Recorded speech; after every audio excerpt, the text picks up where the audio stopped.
You seem way too excited about it. Yeah. No, I'm just more about Huey Lewis. Okay. I want a new drug, one that's legalized. It'll be coming around the corner. The governor, now with a Democratic-controlled Senate and Assembly, says the marijuana will be legalized.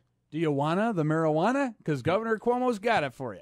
All right. You're on fire today, by the way. Sorry. Deep breath, deep breath. I was up earlier than usual this morning. We'll talk to Rachel Sutherland this hour on Comey up on the Hill, scolding Republicans yesterday. Also, we'll talk to Simon Owen on Putin. This story is hilarious. Who's going after rap music. Putin is? Yeah. He wants American it to be, rap music? Yeah, well, he could. I mean, all he's got to do is place some Facebook ads out there, and I'm sure he could. But this is rap music in the Soviet Union, which is really what Russia has become today under Putin, right? It's kind of a bit of a throwback. Rap music? Going back to the old days. Just kidding. Yeah. Peter Franklin, the Gabby Cabby, we'll get into that. A free money question this morning. Senator Griffo was on today. They did the big cell phones for soldiers thing with the Greeley Ford and AT&T, and we'll get in on that. And we're going to do a little this morning. I love coming up with gift ideas, things that you might be able to pick up for somebody that comes from local, right?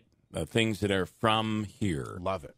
And I think that the Adirondack Distilling Company's bourbon sampling here in studio, I think will be pretty cool. Oh, that's today. Yeah, that's today. It'll warm you up on a See, cold we have so much going on, right? And I think lunchtime is our lunchtime holiday celebration. Yeah, you know, I'll just quickly mention this. I can actually sample today because my son's Christmas show, holiday show at school. Right. So I won't be taking him today, but I will be there, and I won't. So I will be able to sample. So I won't be riding with him. And then, of course, we have the work Christmas party today, which will be fun. It'll be fun too. Yeah, I'll never forget the time I walked into my son's graduation, my oldest son's graduation, and it was the ceremony before baccalaureate or whatever before.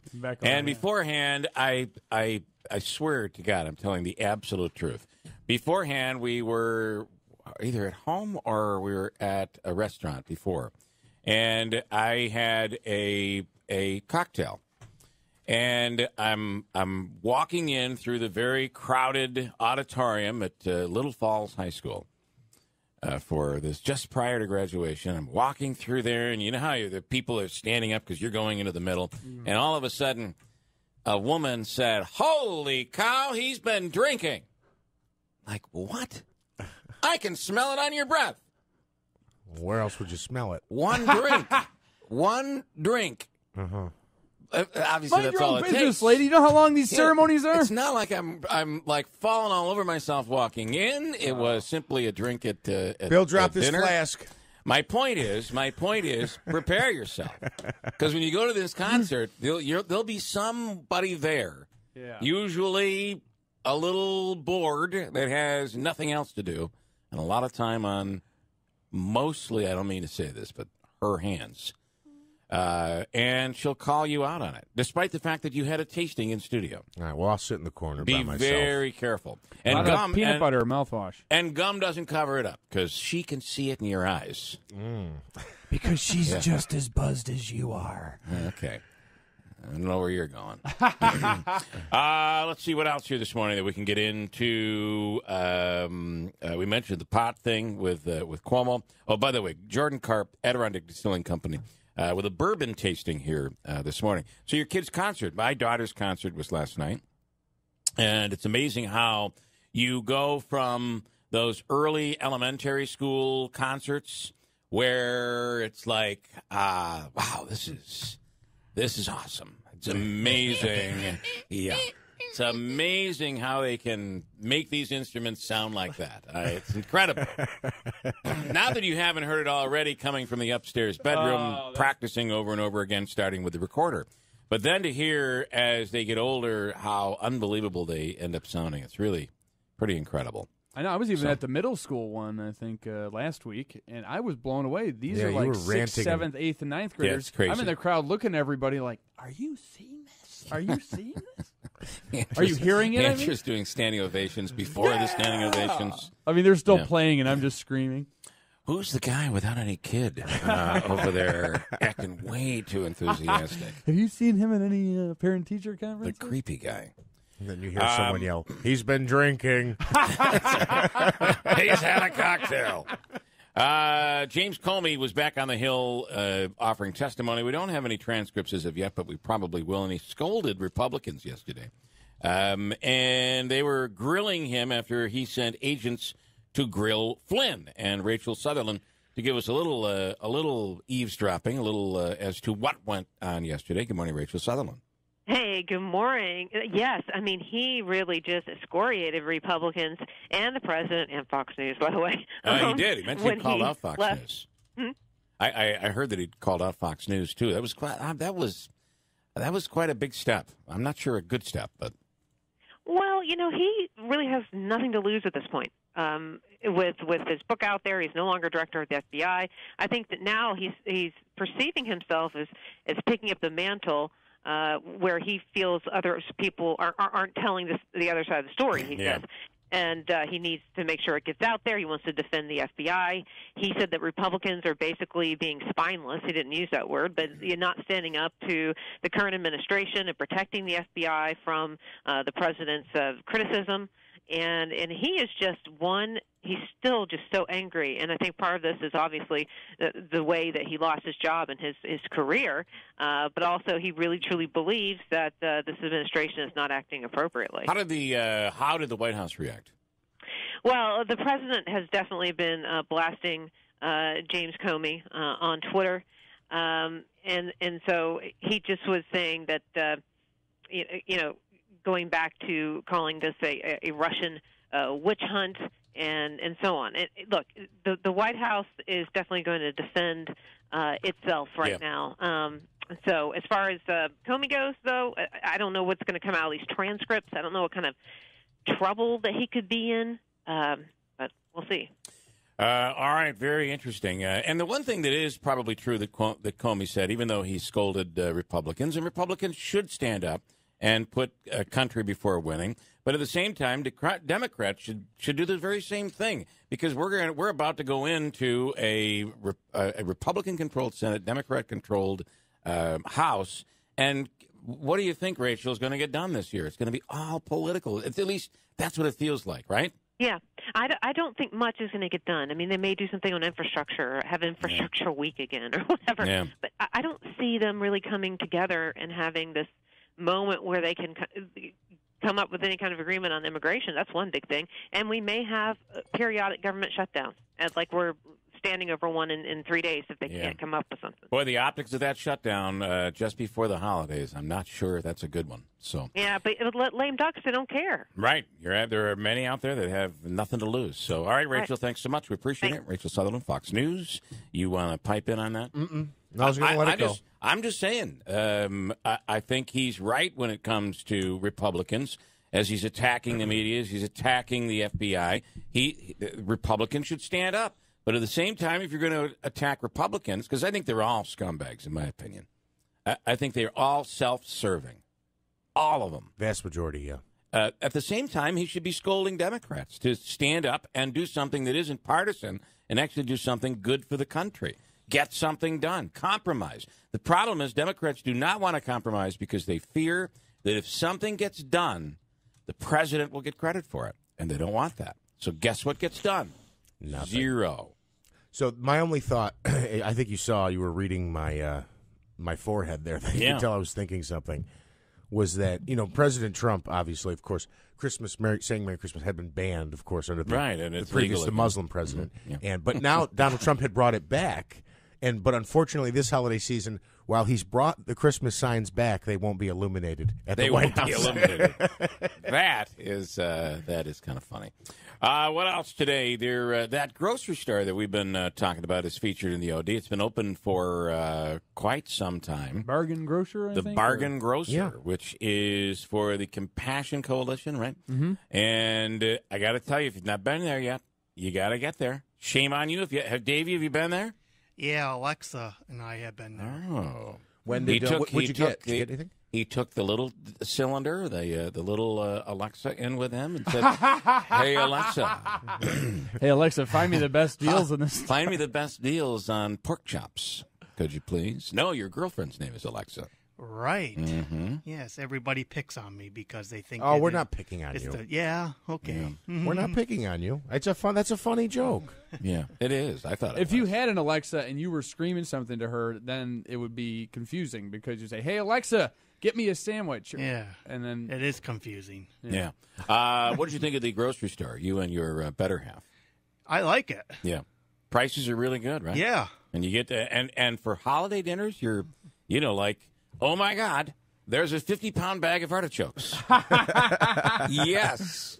And it's only $3. We got a like a 30-pound bag of potatoes. That's my point. You get a lot of right?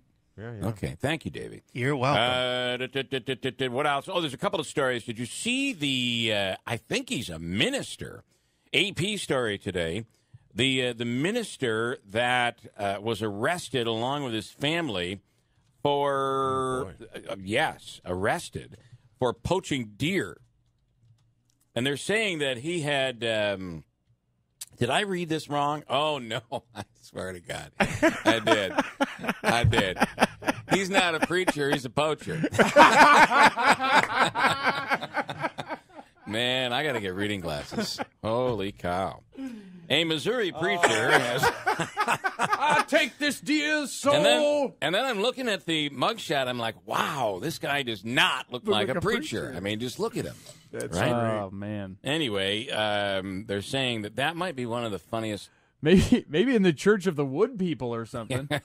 You may be right. Yes. Oh. Anyway, it's one of the largest deer poaching cases, and this is in Missouri. One of the largest deer poaching cases ever in the United States. They're saying that they had taken in hundreds and hundreds of deer illegally. Really? And they only did it for trophy. They would chop the head off and then leave the rest to rot. And he has been sentenced, fined, combined fines for the family of over $51,000, some jail time as well. And he's been ordered that I believe every week, it might be every week or every month, I can't see to read the story, that he has been sentenced to have to view. He must watch the Walt Disney movie Bambi, with the first viewing to begin on or before December 23rd, and at least one such viewing each month thereafter while in county jail. Okay. He'll be forced to watch Bambi. That is so stupid. Don't you think? That is the dumbest thing I've ever heard. Almost dumber than the actual poaching concept. I will say it's foolish of he and the family to have killed, you said hundreds and hundreds of deer. Lots of deer. You know, how much meat could they have harvested and sold? Right. I mean, they could have made the $51,000 fine. That's stupid in itself. It really is. And to Total do waste. that and to do that and be a preacher, it just kills me. It breaks my heart. It really does. Preach on. And a federal court. This is big. This is big. Pull out your nunchucks. A federal court has claimed that the New York State ban on nunchucks is unconstitutional. How's that? They said it is protected. Nunchucks are protected. Get ready for this. Under the Second Amendment. I'm just telling you. Okay. This is a 1974 ban that was put in place when the kung fu movies became really big. Mm-hmm. And the fear was, and I wasn't sure that Senator Griffo was even legislating back then, but the fear was that maybe in the city Joe, he banned nunchucks in Rome. The fear was that the nunchucks would be used by young men who loved the Jackie Chan movies and Bruce Lee. Bruce Lee is what I'm thinking of. Bruce Lee, yeah. All the Bruce Lee movies, and that they would go out and create havoc. So they started with lawn charts, and then they got the nunchucks, and there we go. So that has been lifted. And according to this federal judge in New York, that, and by the way, the federal judge, this has apparently a very big Asian history. Now, you have to look up the judge, if you could, for me, Andrew.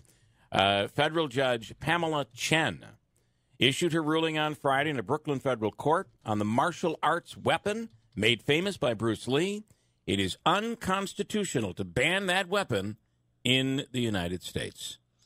Well, she's the Eastern District of New York, and she was. Well, do you want to hear? Well, yeah, she's from Brooklyn or wherever. Yep, nominated by Barack Obama, January 4th. I wanted to really know if she was Asian. So this had something to do with her, maybe her she is upbringing. Asian, yes, it's a he. She is Asian. She is Asian. Did I say he? Darn. It's kind of no. I just can't hear. I can't see. This is really going downhill. I'm cancer-free, but everything else is going to crap. What did you do to me back there? All right. Anyway, nunchucks, legal. And this came from a case where somebody was arrested because they had authorities had found nunchucks in their home. They weren't even out off their own property. But because they're illegal in New York State, the person was arrested. I remember even in grade school, this was in Catholic school, it was probably like first or second grade, but it was a big deal one day when a kid revealed, my uncle's got nunchucks. Yeah, they're illegal. And aren't the brass knuckles? Brass I believe knuckles are the ninja star, and that was another thing that his uncle supposedly had was like the little star that you can throw and it would stick in the wall. Yet listen to Rush or Kilmeade or any of those Tiger Lady thing. The tiger. What is it called? Tiger Lady. Tiger Lady. That thing's like completely legal. So at any point you can click it, and these gigantic metal claws come out, and you can scratch the crap out of somebody. And it collects DNA.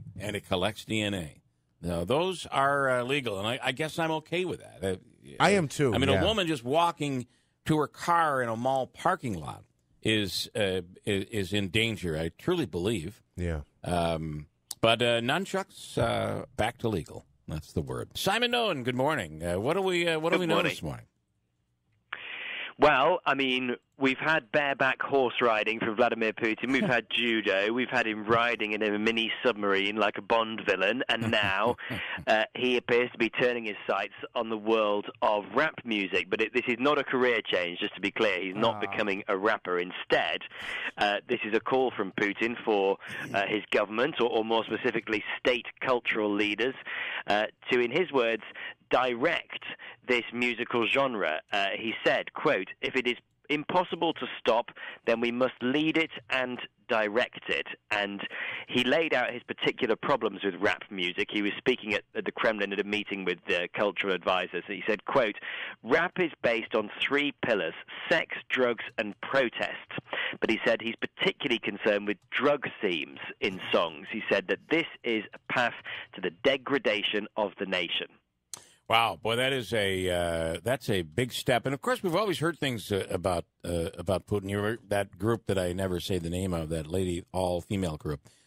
You criticize Putin, and you're in trouble. And a lot of these songs are graphic. I would say un-American, certainly undemocratic. Well, I mean, I think the Russian rap scene is different to the American rap scene. It's much less developed. I think that's fair to say. Yeah. But actually, I think what we're seeing from Putin here is, I think he's actually calling on the authorities to tone it down a bit, because there's been a lot of talk about this in Russia in recent weeks. There's been a series of incidents involving rappers having shows shut down, essentially. The most high profile of them was a rapper who goes by the name Husky, and he ended up being jailed temporarily because he was arrested for hooliganism. The authorities had shut down a concert he was planning to hold. The prosecutors accused him of extremism, and so he went outside, climbed on top of a car. Hundreds of fans were watching, and he was shouting, "I will sing my music, the most honest music," and then he was taken away by police. And there have been other incidents as well, a couple of other high-profile rappers who've complained about facing various kinds of pressure from the authorities.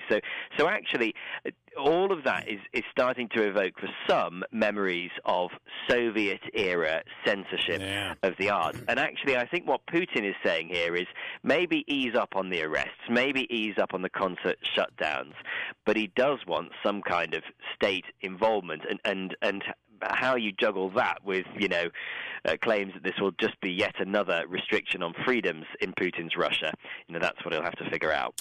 Very interesting. We thank you so much, Simon. I appreciate it. Simon Owen from Fox News.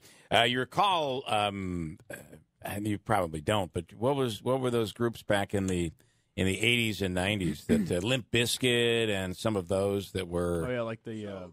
They'd go in for indecency.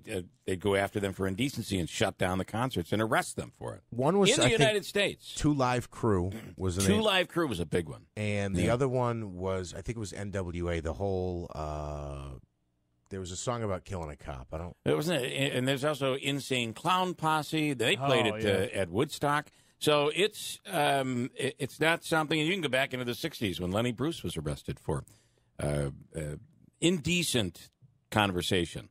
How we didn't realize back then, and even in the 80s and 90s, that wasn't protected under, that was protected under free speech is beyond me.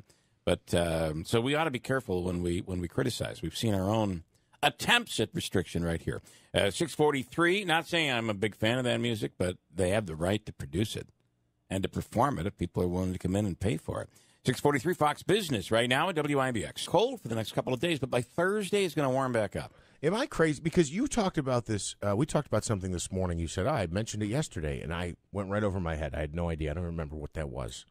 What did I mention yesterday? You said something this morning that we had talked about yesterday on the air, and I said, oh, it was the sheriff's birthday yesterday. Yes. And you said, we mentioned it on the air, and I'm like, we did? I don't remember that. We did. Well, I have one more thing. Sheriff Rob Mashel celebrated a birthday yesterday. Was there mention of snow in the forecast yesterday? Because I was kind of surprised. I got out of the gym last night. I'm walking. I don't think there has been, and it was coming down pretty good last night. I was surprised. I thought maybe we were going to get a few inches. Now, obviously, we only got an inch or half an inch or something. But the roads were all ice. We just got a brief snow shower. I think that is what they said, and that's what that supposedly was. But the roads were all covered. And they usually lay that brine. Thank you on the ground to prevent all the ice. But it was really icy this morning. I was surprised. On the nunchucks, we announced that we talked about this morning. Yes, thank you. If you remember, a federal judge in New York City has said that it is unconstitutional, New York's ban on nunchucks, that nunchucks are protected, and those are for those that don't. It's a chain and then 2 usually hardwood discs, like like a half a baton. If you took a baton, cut it in half, and connected it with a chain, you'd have Bruce Lee's nunchucks. Michael says, whenever I would try to use nunchucks as a kid, the only person I would hit was myself in the face. Oh, yeah. That's exactly right. Oh, yeah. So I remember as a child having like a plastic pair, so they would sell them. I guess that's true of guns, too. There are certain gun styles you can buy that are... I think the Nerf nunchucks have been legal for quite some time. So does that mean... For instance, other things, I mentioned the Ninja Star. I've heard that's illegal. I don't know if it is. What about like a taser gun? Isn't it illegal for a civilian to have? Yeah, you can't have one of those. Wouldn't this fall under that too? I mean, I'm gotta wonder. No, I mean, you what can't kind of door is open? Why not? I don't think you could do the same damage with nunchucks that you could with a taser. Okay, I bet you could do more damage with a gun than you could with a taser. And that's legal. Well, yeah, but why wouldn't that fall under the Second Amendment for the same thought process? I think it's an interesting. It would be an interesting. I don't know, but keep it up. I'll find a taser. It'd be an interesting court proceeding, I think. And Rob on Mueller, Comey was rattled. I'm sorry, on Comey. And that he's totally in it for Hillary Clinton. This just kills me, and I get it. He's completely out there criticizing the president today. But to say that during the 2016 election that Comey was working for Clinton, doing whatever he could to get Clinton elected, Rudy Giuliani, that's what's being said today, is complete BS. Right. Because just days before the election, he came out. Comey was one of those that was loved by the Republicans, hated and hated by the Democrats, then loved by the Democrats and hated by the Republicans, and then loved by the Republicans just before the election and hated by the Democrats because it was days before the election that he came out and announced that he was reopening the email investigation into Hillary Clinton, just days before the election. So how can anybody from here, you can do all you want, it's all BS. How can you say he was in the tank for Hillary Clinton? You can't. Now, maybe today he completely criticizes Trump. He does, and he did yesterday, and Republicans. I get all that. But to say that he was working to get Hillary elected, man, you've got to follow all of the evidence, not just the little tiny nooks of it that you put into your brain. Sorry, Rob. I'm just giving it to you the way it is. It's true. I believe in her laundry list of excuses and reasons why she did not win, he was among them, near the top of the list, too. And I think that's part of what the president saw. I won because I won. She was a bad candidate, not because of anything else. It wasn't the Russians. It wasn't Comey. That's not what we're talking about, right? Right. We're talking about the fact that you're trying to say that Comey was working to get Hillary Clinton elected. Show me how that worked out. I don't understand where that evidence comes into play. Well, there were people in the FBI, and they were texting back and forth, and they were against Trump. Yeah, you're going to have people that have opinions. But show me what Comey did to try to get Hillary Clinton elected, because Hillary Clinton's campaign will say nothing. Yeah. As a matter of fact, just the opposite. But, I get it. We're all very polarized, and you hear one thing, and depending on what side you're on, it's like there's a fork in the road. Half the people hear it this way, and the other half hear it this way. That's where we are today, which is why at Christmas dinner, do not talk about politics. Peter Franklin is the Gabby Cabby in New York City. Good morning, Peter Franklin. Good morning, live from the beautiful streets of New York City. Speaking of Cohen, New Yorker, Donald Trump lawyer Michael Cohen is supposedly going, not that I really was, but it's the topic, was supposedly going to jail because of his shenanigans with his bank loans and income taxes. But it looks like, what is he going to, do you think he's going to go to jail? And what's your take on all this? I hope so. Yeah. Well, no, I don't know. Hope so. I don't know. I mean, the guy's a bum. And the reason I'm saying the guy's a bum is he's very involved in the taxi industry, which occasionally gets mentioned in all these reports. And frankly, he's kind of responsible for the mess the taxi industry is in New York City. So that was one of the shenanigans. So he's not a very popular guy. He's not getting any free cab rides in this. Especially from you. And it's an upstate jail that they're looking at, which is north of the city, and they say it's a pretty pretty nice. And they get to watch all sorts of TV shows. They have visits and conjugal visits and dinners, and it's apparently a pretty nice jail to go to. And you know this how? I have no idea. I have no clue. What else? How about the story about last night? It was yesterday or Friday, I think this actually happened. We have the story here this morning that a federal judge in New York City legalized nunchucks. Did you see that? That's now legal in New York. Yes, when you're saying New York City, I don't think the entire state. No, it is the state. She's a federal judge, so. It's they become it. She says that it is against the Second Amendment for the state to ban nunchucks. They're not legal. They weren't prior to this legal up here either. So yeah, but the problem is, and this is the fight that's going on all over the country, is that it seems that the judges are making the laws rather than the legislature making the laws. Yeah, I mean, it's like this guy in what he did with the Medicare. I happen to think he's right. But he shouldn't be doing it. That's the job of the Congress and the state legislatures and things. Oh, the Obamacare. So yeah, exactly. Yeah. It's like having one guy decide for everybody.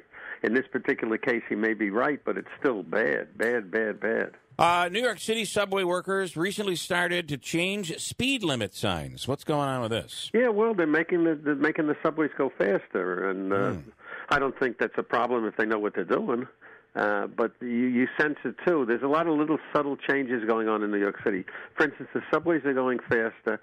The traffic lights are taking longer to change, and they're doing that intentionally because of the aging population. So it's like you're walking around in when you really know the city well, as I do, and you kind of sense that, sort of like something from Star Trek. There's something wrong here, This light is taking a long time. The subway's going very fast. But they're making these changes, and we're in their hands, meaning the politicians' hands. Hope they don't kill us all. Peter Franklin is the Gabby Cabby in New York City. It's Gabby.com. Best tour in New York City, by the way. Speaking of, if you were to make the mistake, and you always say this is a mistake, to drive into New York City, upstate, we drive in and we just clog up the city streets. Speaking of speed limits, what is the speed limit on the streets of New York? See, you're going to play the part of my straight man. If I want to run somebody over, I got to get out of the cab to do it.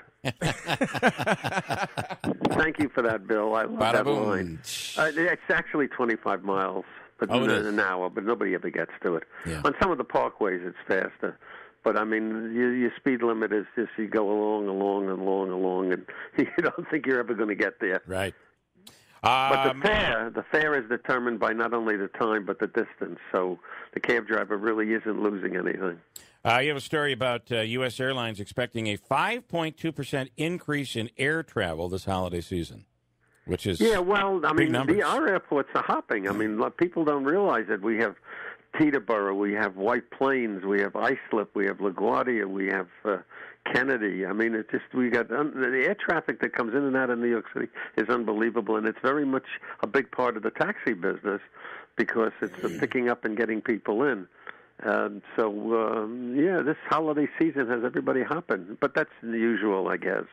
New York Times did a story on the Catholic Church as it's facing this, and we're seeing it up here. These priests and this mishandling of these pedophile situations. What's the take in New York City? What's your take on it? Well, I mean, the big discussion is, I mean, for many people think, as I do, that it's in a way to do Catholic bashing. I'm not Catholic, by the way. But, I mean, the fact of the matter is that the percentage of Catholic priests that get into trouble is not really any greater than people in general. Right. So you say that that they're terrible and this, that, and the other thing. I think, and other people think when we talk about it, schmooze about it, which is not a Catholic word, that it's a perfect opportunity if you don't like Catholics or the religion to go after the priests. Well, Peter, if I can just counter that one, you say Catholic priests who get in trouble. Well, the problem is that they've been alleged to do things, but they never get in trouble. Right, that's right. They get moved to another city or something. Yeah, well, that's the inner workings and the neglect of the church, and I would agree with you on that. The point I just was making, because it's been a topic of conversation, is that it's not a particular. The worst is probably talk show hosts. You're right. Yeah, it is absolutely, especially on the radio in the morning hours, Peter. You guys thinking of working for CBS? Oh, Lord. What a mess, right? And how about Moonves does not get the $120 million. That was the decision by CBS. Well, wow. Now I got to be very careful how I'm going to say this. The blank he got was not worth the blank he got. Yeah, you're probably right. Everybody knows what I'm saying. Insert the word blank. You know what's in there. Fill in the blank. All right, good stuff, Peter Franklin. And hopefully we'll talk to you one more time before the holiday. If not, happy holidays. Funny people. If we are funny in an odd way. Happy holidays, Peter. It's Gabby.com. Thanks. And we thank you so much. I appreciate it. Bye-bye. All right, Peter Franklin. And I really will say the tour that he gives is amazing. And we have a goal in 2019 that will take a group of people from here down there on one of those small little commuter buses, the limo buses, and he'll take us on a tour throughout New York City to see things you probably never knew even existed in the Big Apple. Hopefully that happens in 2019. Hold on tight. We're coming back. Boyd Mathis comes to us via Fox News, a political strategist. The topic this morning is Obamacare, the Affordable Care Act, and, of course, that federal judge who struck it down, calling it unconstitutional. What does all of this mean, Boyd? Well, it means we're in for a really wild ride once again, thanks to Obamacare. The interesting thing to me is that, many people have criticized the judge in Texas, saying he's legislating from the bench on this. And, of course, the irony of that is that this is going to end up back in the Supreme Court, back in front of Chief Justice Roberts, who legislated from the bench, had to literally rewrite Obamacare not once but twice in order to save the law in the beginning, and it's going to be back in front of him and the other judges on the Supreme Court before too long. Do you think it'll end before it gets to the Supreme Court? Because there's one more step before we go there. You don't think so? You think this is going to the Supreme Court? I think it'll go to the Supreme Court. I really do. There is a chance that they could get some of those things sorted out on the way up, or that Congress could actually do its job and get it right before then. But if I were laying odds, I would say we're gonna see this before the 9 judges before too long. Here's a question for you. And listen, on the record, Republicans are saying, finally, we're coming to a conclusion. This could finally get rid of Obamacare once and for all. And then they turn around and say, oh, my God, what are we going to do? So I think Republicans are really nervous about this because once you get these things in play and that terrible web just starts seeping through every state and every system, what is the alternative? And I think that's gotta make Republicans a little nervous right now. It should make Republicans really nervous because they've had ample opportunity to repeal and replace or tweak, or they had a skinny repeal and replace, and they squandered all of those opportunities. And so, yeah, they should be very nervous because as this unravels, but it doesn't unravel cleanly like you suggested.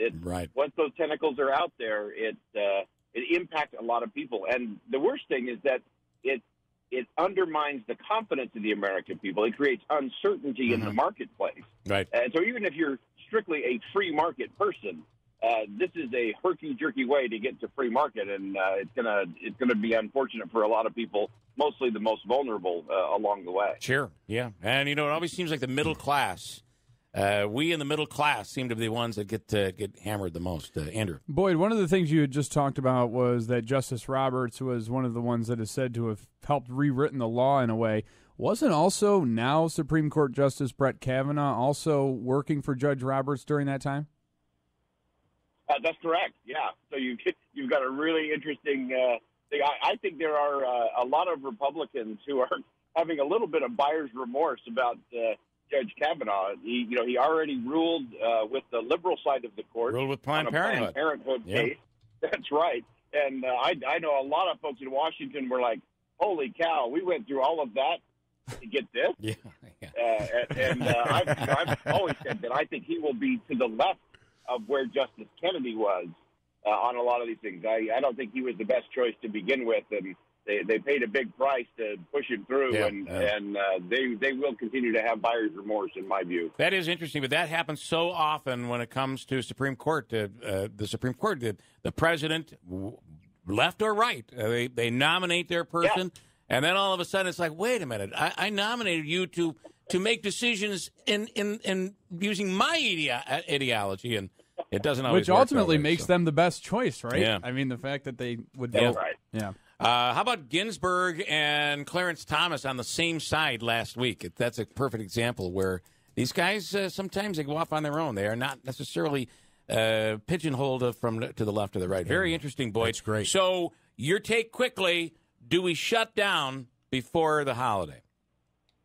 No, I think they'll get some. They'll punt one more time. We may end up with a New Year's Eve showdown like we did a few years ago. Lots of drama, lots of fundraising on both sides of the aisle on this, just as there is on health care.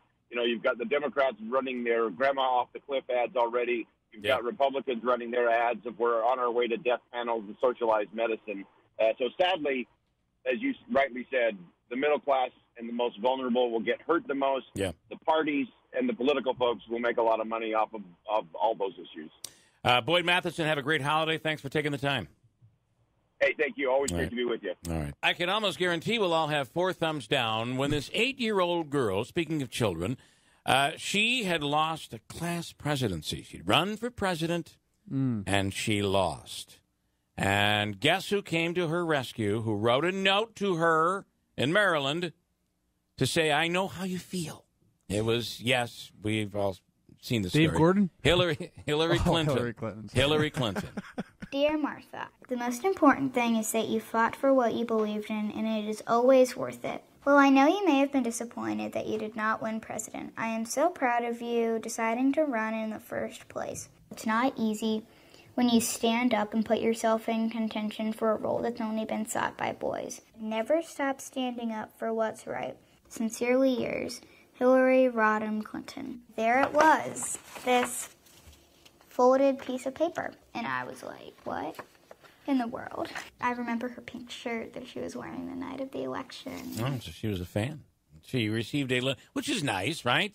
Yeah. But the letter went on, and they didn't include some of the stuff. And that damn Comey, and Trump is a piece of garbage, and she just could not help herself. She can't stay out of it, can she? Nope. She cannot stay. And I really believe if the polling was better, she would be running again. Well, you have Democrats saying, please get out of the way. Don't do it. big poll on Friday that only 38% of Americans would support Trump again against another candidate. So except Hillary. Well, and that was my whole point. If Hillary ran again, it would be more than 38%. He would win. Let's be honest. Yeah. What if the Avenatti guy runs? 62% of Americans are going to support him? No. The polling is chances are there was a story out. There was a story out yesterday or the day before, some polling that basically said that you can think all you want. The odds are that Trump will, if he runs, he will be the next president, or he will get his second term, because there is such an advantage that a sitting president has, a huge advantage. Although, who was it yesterday that came out? I was really surprised, and I don't think that was Chris Matthews, came out and made a bold prediction that the president will be resigning sometime in the next several weeks, and a deal that he cuts with Mueller. And if we were to thumbs up or thumbs down whether or not we think that is even remotely possible. Anybody think it's possible? Thumbs down, thumbs down, thumbs down, thumbs down.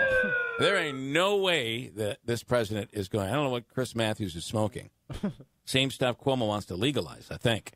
We'll do news and our free money question of the day from the Hobeika Law Firm, Joseph and Andrew Hobeika, giving you a chance to win $100 this morning. And, by the way, we are in the midst of a 2-in-a-row victory run. We had a winner of $100 on Friday. We had a winner of $100 on Monday. Let's see if we can make it 3 in a row this morning. Tom Hopkins wins. He downloaded the app and then simply submitted the correct answer. Very easy to do. You don't have to know the answer. You just hear us say what the real answer is. Tom plays like most days. He submits an answer. So smart. You get one entry for every day you submit. Dennis is going on right now in Utica. Hi, Dennis. How are you?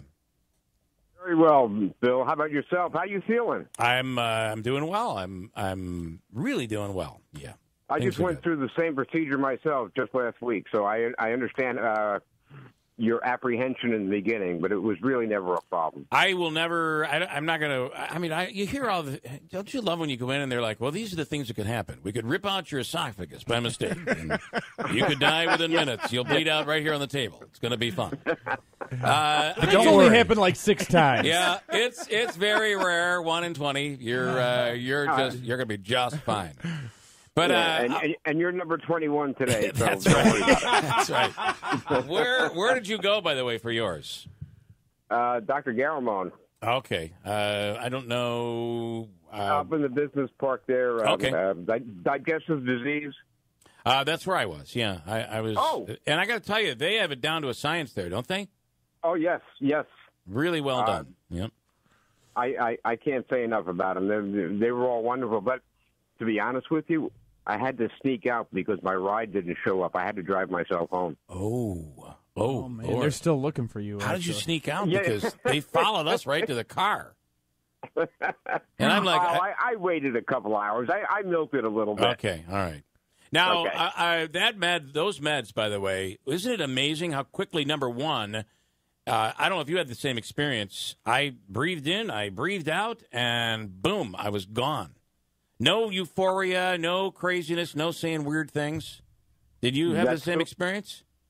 I think this is my 3rd or 4th time there over the past 20 or so years. And that's the way it's always happened every time. Yeah. I knew I went for my wife's once. This was quite a few years ago. And I knew she was delirious. She said, "I love you." It was the weirdest thing. I'm like, wow. Wait, can you say that again? I got to get that on camera.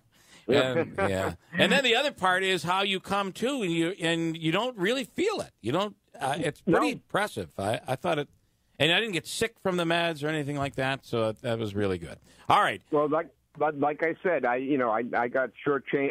I had a double backup, and they both didn't come, and I'm sitting there and I'm waiting and saying, well, what am I going to? Well, I still smoke an occasional cigarette, so I said, well, I went outside to my vehicle to smoke a cigarette, and you were gone. Wow. Yeah, I'm sure they love the fact that we're. In and I said, I called somebody else. They were on their way, and then I said, I'm going to go back outside again and smoke again. I just.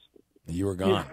I'm sure they love you're talking about this on the air. So, luckily, nothing happened. All right. I didn't think about that. I don't think they're listening. Yeah. Well, it was your former place to get a colonoscopy. I'm sure you're gonna. Anyway. Yeah. All right. Well, I've another 5 years now. So good for you. That's awesome. Is that the deal, by the never way? forget. Now you're good for 5 years? No, I have to go back in a year. Okay. Because I had, I don't know. Because you had a I few had of them. polyps or something. Yeah, so. I don't know. Okay. So, but hey, listen, I'm okay with it. The alternative ain't pretty. That's no, the it's deal. not. Yeah. No. All right, Dennis. Here's your question. You'll have 7 seconds. Let's see if we can make the trifecta here. A hat trick. I'll try. 3 in a Try my row. best. Hobica's cash just draining out of his pocket. Here we go. From the Hobica Law Firm, a chance at $100. You'll have 7 seconds. You know the deal. Here's your question. The Year Without a Santa Claus was a book written in 1956. It became a TV special on ABC in December of what year? Ready, go. December of what year? I'm going to say 59. Yeah, you know, all of those claymation specials Would have happened right back then. were 60s. But this one was a little later. The Year Without a Santa Claus. I think, is stop motion different than claymation? I think it is. I don't think The Year Without a Santa Claus was claymation, but maybe it was. Either way, it was 1974. Okay. That was much later. But, hey, around here, everybody wins. We're going to give you a gift card to the 72 Tavern and Grill at the Adirondack Bank Center. Love the tuna tartare, the burgers and the tots and the wings and all the food. It's really, really good. And a great view of the TVs. And you can even watch a soccer game or a hockey game while you're in there from within the Adirondack Bank Center. It's 72 Tavern and Grill at the Adirondack Bank Center. Sit tight, and Davey's going to hook you up. Thank you very much, Bill. And thank you for the hockey tickets a couple, 2-3 weeks ago that I won. They were great seats, and I sent a thank you card to both of you, but I didn't know if you got it. I did read that on the air, if you remember. Yes, you did. Dennis, you did? Thank you, Dennis, Oh. and I did share your card on the air. Thank you very Cool. much. Thanks, Dennis, and have a great holiday. And Davey's going to take care of you. Thank right? you. You also. Yeah. Thanks so much. And then just a quick thing here, a quick Google search. I put stop motion versus claymation. Clay animation or claymation, sometimes plasticine or plasticine animation, is one of many forms of stop motion animation. So the question is, was this one claymation? I don't know. All those claymation movies, Rudolph the Red-Nosed Reindeer and Santa Claus is Coming to Town, all made in Canada. And back Frosty in the Snowman, in the too. 60s. So Paul Buckley. Frosty was, you know what? I'm wrong. Frosty I'm was wrong. a cartoon. Yeah, that was animation. Paul Buckley's brother, Stephen, who we've actually had on the air and Paul talks about frequently now, he does a lot of like CGI animation. But his brother actually worked with his hands The Nightmare Before Christmas. Oh, right. And That's right. You know, the sleigh scene, he said he was like working for hours because he had to use like the oils of his fingers were just right to get like everything went into that sleigh scene where he was being shot down. If you've seen The Nightmare Before Christmas, that was I think that was claymation. One more reason why Paul Buckley should be the next Grand Marshal for the St. Patrick's Day Parade. John in Bridgewater. Good morning, John. You're on the radio. Hey, Bill. Good morning. I just got a quick story for you. I had 2 colonoscopies within 5 years. The first one I had polyps and something else, but the doctor I had was Dr. Weiselberg. He works out of the same place. Well, I didn't know that he lived up the road from me, so he used to run by my house and jog. He's in good shape. And I always said, run, Forrest, run. I'm going to let my dog out after you. Well, when he saw my name on the chart, let me tell you, he goes, John, you're in my hands now. Wow. So it was funny, Bill. Everybody in the room, they knew. So You never know who's going to do your colonoscopy. oh, my Yeah. gosh. I had no clue that he lived up the road. Well, I have to tell you, I'm sure your experience was the same as mine. They were unbelievably professional, Oh. and they really take care of you. What I and liked was think they did a great that job. new anesthesia, because you Yeah. wake up and you're not sick. It's a completely different. It's a completely different world, and it's fast, and you recover much quicker. Yep. I don't know. This is my first time ever being on anesthesia. Well, the only thing I didn't like was the late afternoon one. Mine was like at 2:30, and that was terrible. Yeah. So- I've learned the lesson is you aren't coming into work that morning, No. so get in I there. knew you weren't. Get in there and be one of the first. So, All right, Bill. Thanks. Thank you, John. Have a good day. Bye. Yes. If I could just say, I prefer my anesthesia to be, I don't mind getting sick afterwards. So Usually means it's the good stuff. That's what you call it, Anastasia. I recall a friend of mine from college, Anastasia Jamolki. She was something. One of my favorites. Oh, just cut me off next time, please. My favorites. She was hot. Senator Joseph A. Griffo standing by on the line right now. Happy holidays and good morning, Joe. Merry Christmas, Bill. Merry Christmas. Mele Kaliki Maka to you. Happy Kwanzaa. Joyeux Noel. Yes. Kwanzaa and all that. Navidad. And happy Hanukkah. I want to get to the cell phone thing and then a lot of talk about what is happening to you in some of those leadership positions that are disappearing for you, and I want to talk about that a bit. But what you guys did with Greeley and AT&T for soldiers, the drive for soldiers for cell phones, are real positive. You guys were very successful once again. Very successful, a little less than last year, but I know a lot of people are facing challenges and there are a lot of struggles out there. But very important cause. Want to thank AT&T and Greeley Ford for partnering with us. Thank the community again for being so generous. That is so important because it provides the opportunity to recycle those parts. It's an environmentally friendly way of getting rid of some of your mobile devices, and then as a result of that, we can recycle parts and they can sell those. And what happens is they are able to put that money onto calling cards given to the men and women who are in the armed services, both abroad and here domestically. So proud of all the men and women who serve in the United States military. Yeah. This is a great way to help them during the holiday season, connect with their family and friends. Yeah, real positive. Senator, I only say this because you mentioned it. You said it was down a little bit this year. I wonder if that's because every year you do this, you're getting fewer and fewer. Oh, I found 2 old flip phones in a cabinet. Everybody's turned in their phones, you know. And then these phones, if you have like an iPhone and you get a new one, what do you do? You sell this for $400 or $500, exactly. Or your carrier will take it back depending on your plan. Right. Breaking news. Excuse me, Joe. Breaking news. According to Michael, the young lady on the airplane who's suing Southwest over the fact that she could not bring her goldfish onto the plane. The reason she's suing is the service cat ate her service fish. Oh, yeah, that's what happened. Goodness. That's why everybody's so upset about it. And the airline said, problem solved. Problem solved, yes. And we can take it one step further. I'm not going to, though. So, there are thoughts in my mind of things that I could say that would get me in trouble. Joe, I don't want to lose my job at Christmas. No, you shouldn't use your job, but I'm going to need one of those fish with me in Albany now, so I need a service fish. Yeah, too. You're swimming with the fishes now, and as a member of the minority now.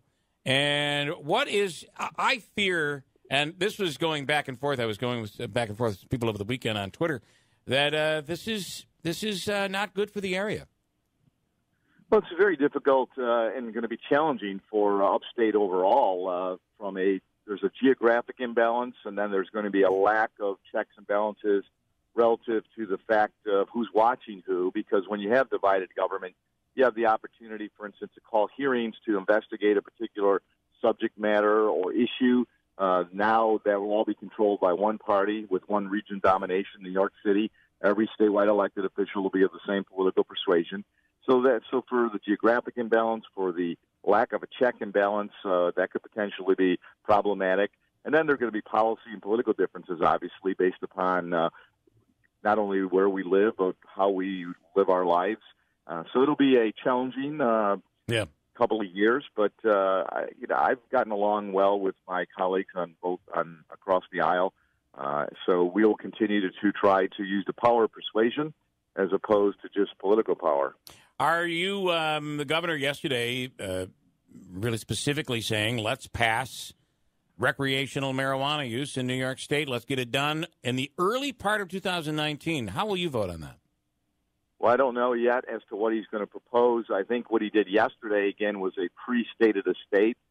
He's abandoning that concept more and more. He indicated he was probably going to give a joint budget kind of agenda message. So when that is presented and we can see more details, then I'll have an opportunity to formulate a decision. We have been reaching out to the public here to assess their perspective on the issue. I've brought together a panel of experts in various segments to hear what they have to say, pros and cons on the legalization. I'm keeping an open mind right now. I think I'm not sure how he'll proceed. It sounded yesterday, the way he did the speech, the way he put it together in a Roosevelt-type fashion, 100 days, that he may be putting much of this in the budget, which, we've talked about before, because there is fiscal implications, and even though that's problematic from my perspective. But on the other hand, he could be doing issue by issue so that he can show what he's done over 100 days as he, in my opinion, continues to position himself for a national showcase in 2020. Do you really think he's he said he's not running. So did Kirsten Gillibrand, but she's already now beginning to discuss, how she's evaluating it and going to talk to her family over the holidays. Like, we need people representing New York. We just elected her to the United States Senate. Her focus should be on the issues and concerns that affect New Yorkers, and hopefully the governor will focus on doing his job. Now they have outright majorities. My concern and my belief is the focus should be on economic issues. For all of us who live in upstate, we know that there continues to be a significant outward migration of population, and it's not because of the weather. It's because of the high taxes, because of the regulatory burden and mandates that we put on communities and governments, and the high energy costs. So really, I think it's okay to look at all these issues. I'm not saying that we can't or shouldn't address some of the social concerns, but to me, the priority should be on economic opportunity and affordability. What is this majority, Democratic majority, downstate? I mean, it's one thing to talk about Democrat versus Republicans, but this is really a downstate majority now in both houses. So what do you think that will mean for funding of education for upstate? Well, that's an interesting question, Bill, because they want to put more money into education, so that should be a good thing. The problem is a lot of it may go to bigger cities. So, for instance, we may do a little bit better in Utica or Rome, but that may hurt some of our rural districts, depending upon how they look at a formula. So if we continue to focus on high needs, low wealth, many of our districts will still and could potentially benefit. But that's a big question mark right now. It's a great question. And we'll continue to be a strong advocate for our region, and hopefully we'll be able to convince them, if there's additional funding, how they should direct that funding to help communities that truly are in need. I can't believe this fight is still going on. I can't believe, and I know you've stood up for the upstate and the rural districts around here. That's the formula. The formula's the problem, and I just can't believe that, get fixed? That they continue year after year after year, even when they increase the money, yet still districts in this community, and it's not just Utica. Actually, that was something Mary Ann Buttonshot pointed out when I asked her about it. It's not just Utica. It's a lot of districts around here continue to get shortchanged. When is it going to get fixed? Well, that's precisely, it's a good point, Jeff, and that's precisely what we should be doing. Rather than just infusing more money, we need to fix that formula to follow up what happened as a result of the Campaign for Fiscal Equity lawsuit, where we came up with the foundation formula. We need to address that, fix it, and then function under that formula. So if we do that, that would make a lot more sense, and let's see what happens. I will continue to push for that. I'm not overly confident. In fact, the governor saw in his remarks yesterday, and I only had a cursory read of this, so I didn't get all the specifics that he had yesterday, which I'm sure will be outlined more when he gives that formal presentation sometime in January. But there was not a lot on education as to what he's going to do or how he's going to do it. He did talk about making the property tax cap permanent. I think that is a good idea because it does continue to hold local governments accountable, and that's important right now as we continue to see many of the things that are taking place financially. But also, we got to give them mandate relief. If we're going to do that, then we should provide them more mandate relief too.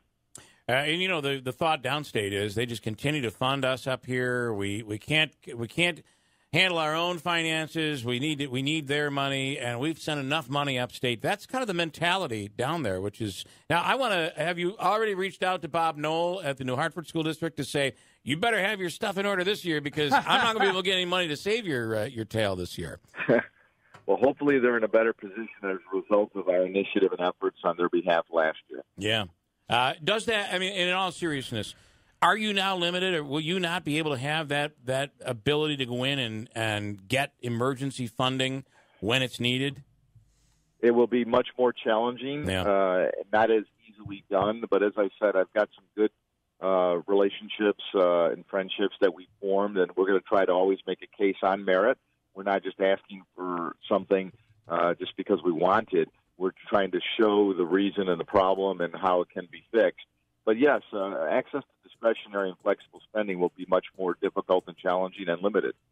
All right, I want to do this now because I don't want to do it during the Christmas show because we don't talk politics really during the Christmas Eve show. And you will be here, right? We have you all booked and ready to go. I will be there, as Joe? always. I've been on your show for I don't know how many years now. I was even on when you were in Providence. Joe has been on probably more than anybody. It goes back to like 1990, in the 90s anyway, 93? Yeah, the early 90s. All right, yep, exactly. So, but I want to ask you, what do you say to people who have basically turned the nano, word nano in this area, has kind of turned into a punchline? Still, I know there's stuff going on there, but nothing nearly of what we talked about. And I do remember you coming out and saying we have to be cautious about predicting the number of jobs, but still, Joe, this is this amazing facility with all this money set aside for it, and we really don't have a lot to show for it. Well, Bill, there it is. Yeah, thank you. Nano. So, look, from my perspective, we need to continue to position our region to take advantage of whatever is becoming emerging opportunities. Nano is one of those when you look at the need for the high-tech devices that we have, and the potential exists. So to go forward and to try to make something happen, I don't think you need to be apologetic for. We just need to try to continue to roll up our sleeves and make something happen. There have been a lot of challenges there, a lot of things that happened that were beyond our control. It's no different than we're trying to position the community, working with the county exec and the local officials to take advantage of drone technology, homeland security. These are opportunities that exist. So to try to position our community to take advantage of that, I don't think we should apologize for it. Right. Okay. Yeah, I want to be much more successful, and I'm hopeful that we'll still do that. But to just sit here and criticize without the lack of making the effort of trying, I think would be wrong also. So we'll continue to try to identify those areas where we think we can find success and hopefully achieve that. Is there talk right now, Joe, about, boy, it looks like the nano market is just collapsing. Let's look at alternatives where we could keep the money, keep the investment, and put something in there. That discussion hasn't happened like that because I still think they have some prospects, but the possibility exists. I mean, they're identifying new type of things all the time. Quantum is another area now that the national government is looking at.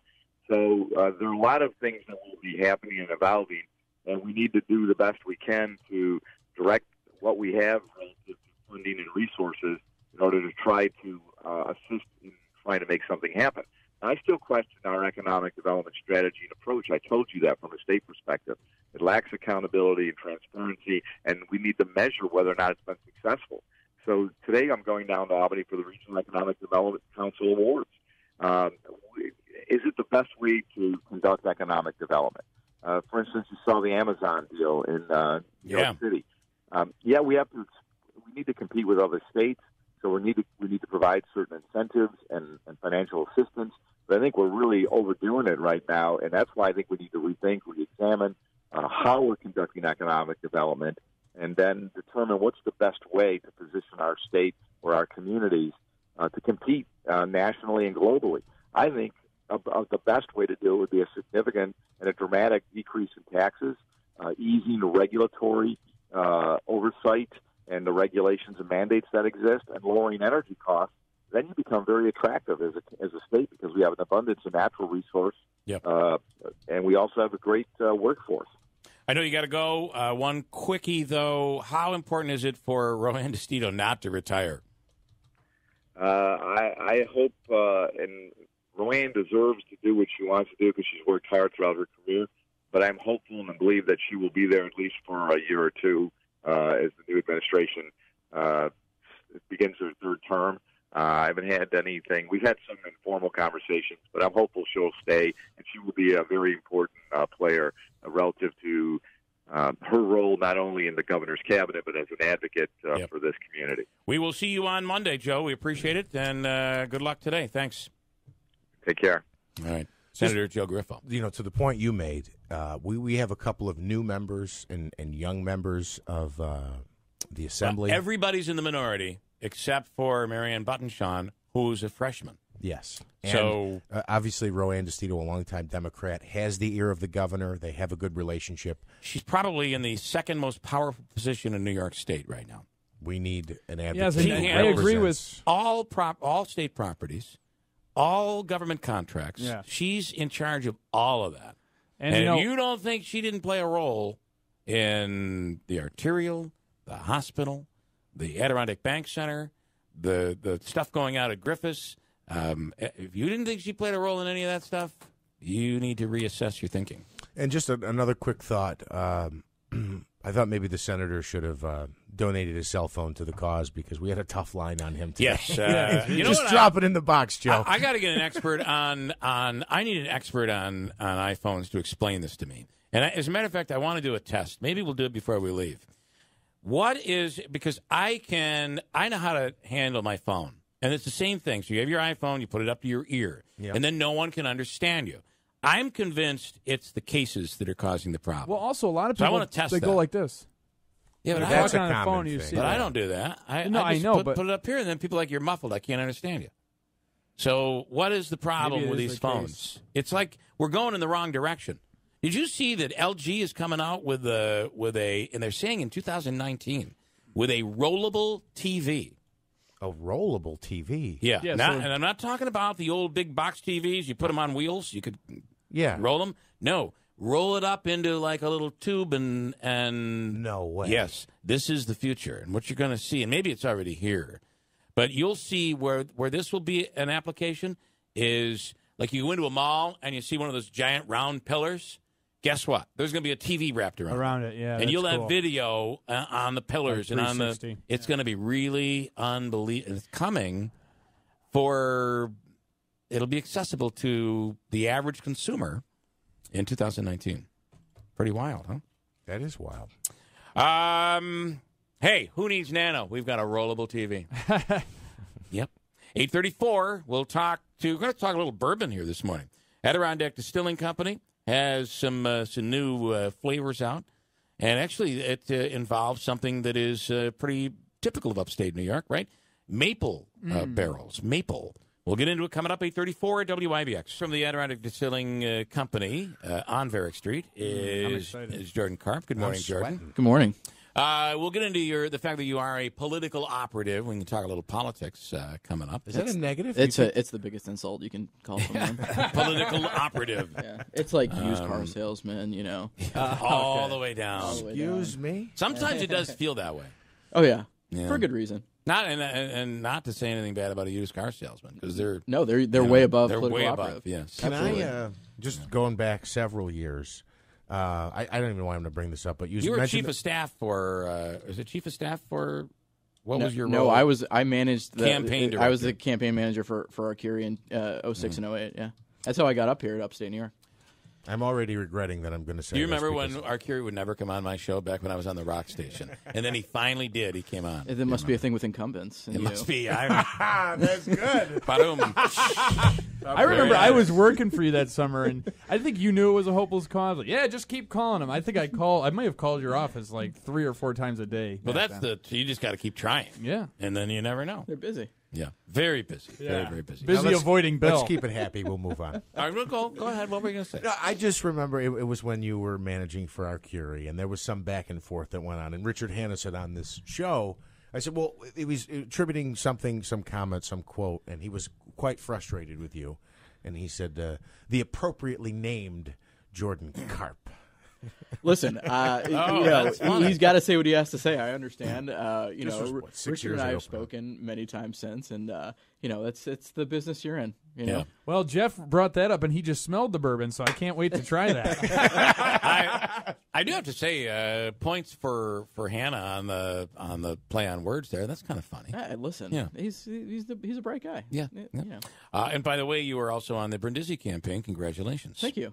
Small part in that run. Yeah, it was a big. That was certainly a big race. Okay, I'm going to ask you just down the bourbon.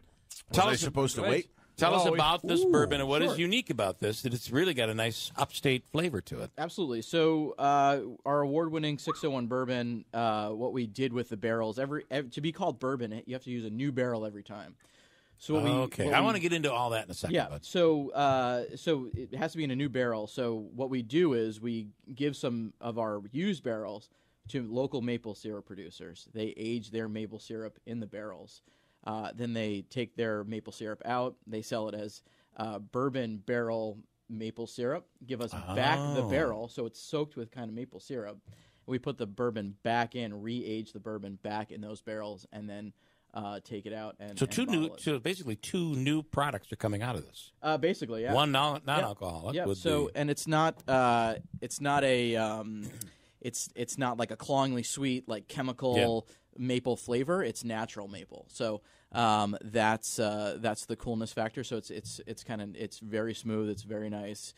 We sell it in 375 milliliters, and we only made one batch of it because we didn't know how it was going to come out.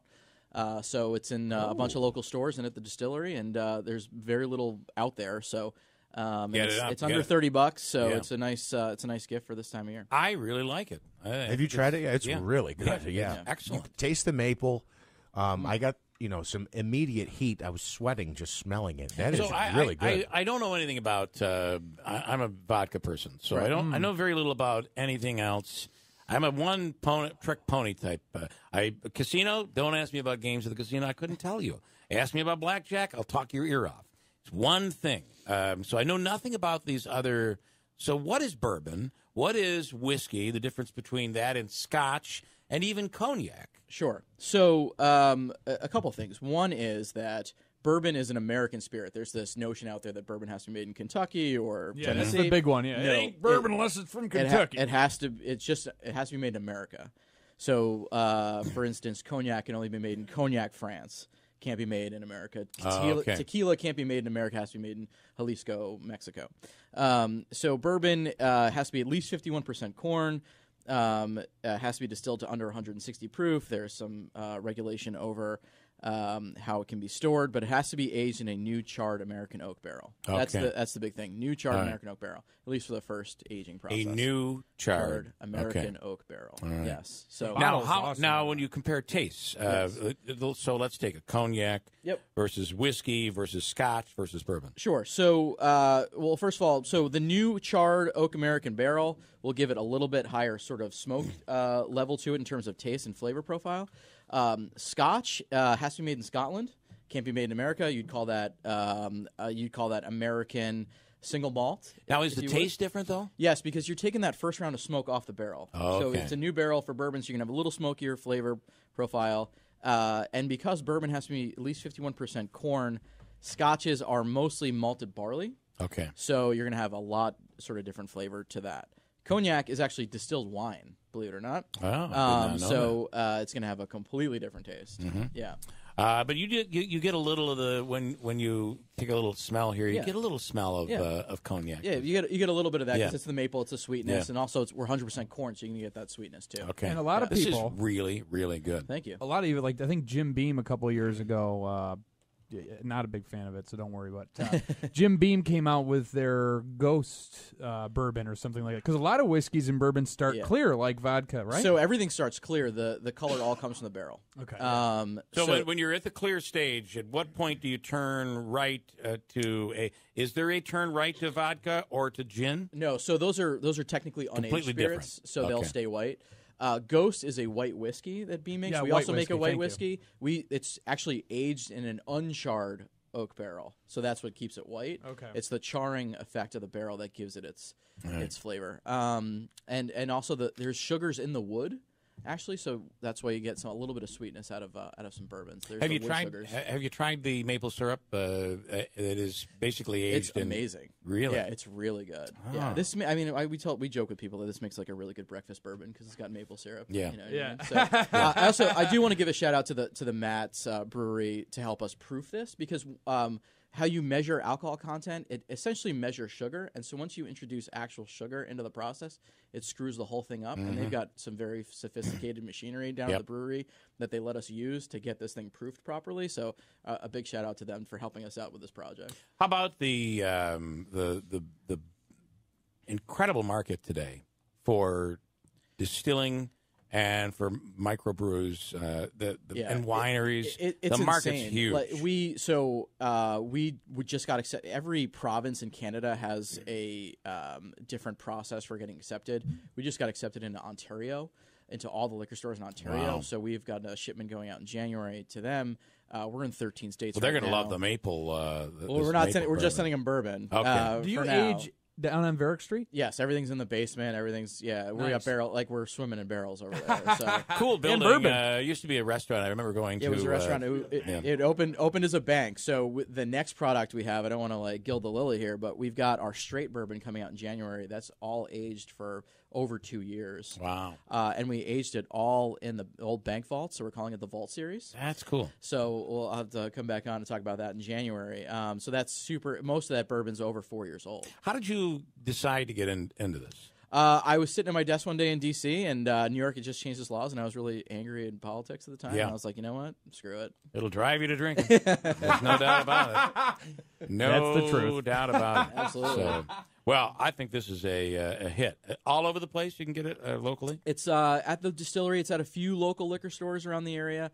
Specifically, I think, and I don't Bremer's know has it, Bremer's, Seneca. Valley, Clinton Okay. Wine and Spirits, Lichman's. Very limited quantity, so for this time of year, this is when things really kind of get crazy for us. So. Yeah. Really, really cool. All right, we're a minute away. Politics. So, what's striking you right now? Is that a question? Give me a prediction. Give me a prediction for 2019. I think that there's a non-0% chance that Donald Trump doesn't run for re-election. A non-0% chance. I think that there's a chance he does not run for re-election. Oh, there is a chance. I think so. Who was it? Chris Matthews out saying he feels, based on information that he has, that there will be a deal cut between Mueller and the president will resign. Chances of that happening, or is he smoking the governor's new fan weed? Fiction. Yeah. I think that's fantastic. Let's get a headline type thing. But are you saying that Trump will not run for re-election? I really not by his choice. No, I think there's a chance, right? So I think that, if I were to look into the psychological sort of stuff with the president, I think, with the economy kind of starting to show signs of slowing down, I think he wants to be the guy that ran once and won. And the idea that he could lose on his terms. On his terms. Be like, listen, I ran once, I won, I made America great again, goodbye. Whether you like him or you hate him, whether you love him or you hate him, seems like it's love or hate, right? I can't imagine why he would want to do this. With all the grief, with all the stuff, the fact that with the business, I mean, he had everything in the world. I think anyone has to be an egomaniac to run for president. I don't care if you're a Democrat or Republican. Right. Everybody. You've got screw loose, I think. Yeah. There's no doubt. No matter who. And look at our previous presidents. There's always something in there. So never hugged enough his children. Get this get this bourbon. It's out there. Maple flavored. Thanks so much. I appreciate it. Thank you.